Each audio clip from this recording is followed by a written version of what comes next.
Welcome to this training video provided by the Office of Transportation Services.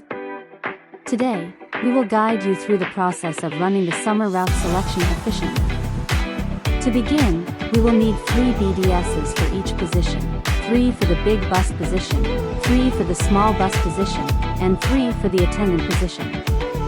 Let's explore the responsibilities of each BDS position.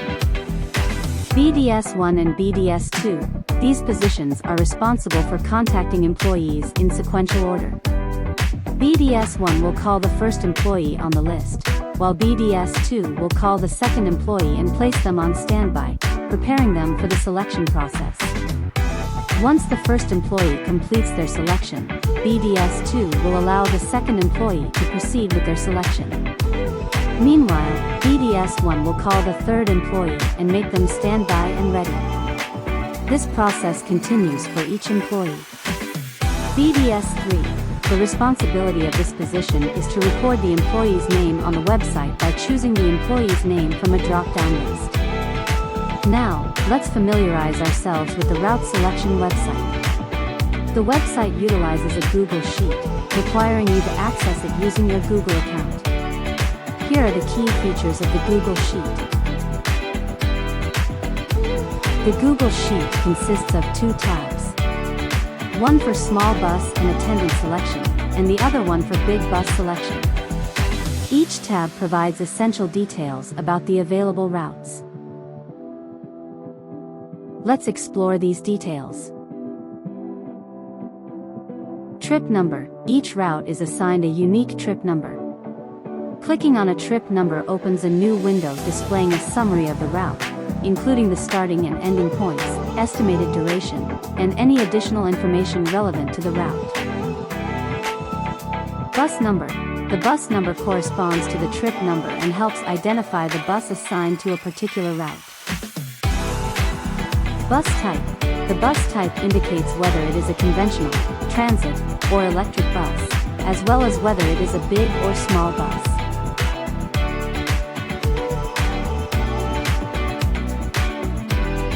Bus year. The bus year represents the manufacturing year of each bus.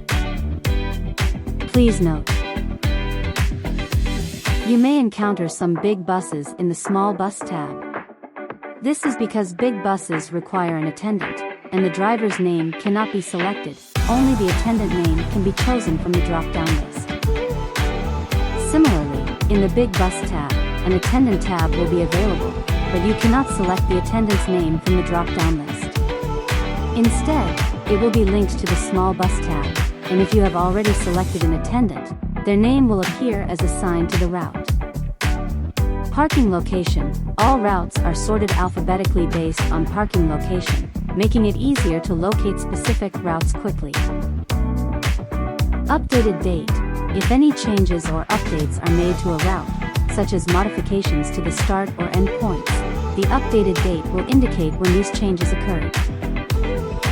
Estimated hours for each route. The estimated hours for each route are subject to change and may vary based on several factors.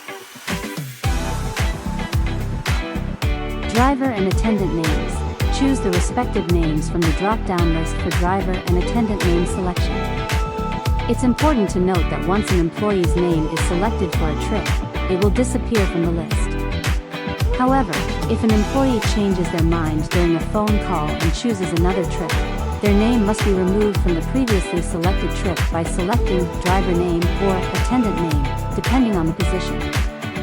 Once removed, their name will reappear, allowing you to assign them to the new trip. Admin placed. Certain routes may already be assigned to a driver or driver and attendant, admin placed, before the selection day. You will identify these routes by a check mark, and they will be blacked out, indicating that no further selection is possible. Route completed. Once you have selected the driver's name and attendant name, if required, for small or big buses, mark the route as completed. This action will result in the trip number being blacked out. Routing and planning completed. After marking the route as completed, the routing team will add the driver's name and attendant's name to the route. Once this task is accomplished, the routing team will mark it as completed, and the bus number will be blacked out, indicating that the route is no longer available for selection. Routing and planning comments. If the routing team has any comments or additional information to share, they will do so in the routing and planning comments section. Finally, all routes need to be printed and handed to the respective drivers and attendants. Thank you for watching this training video, and we trust that this information will assist you in effectively navigating the route selection process.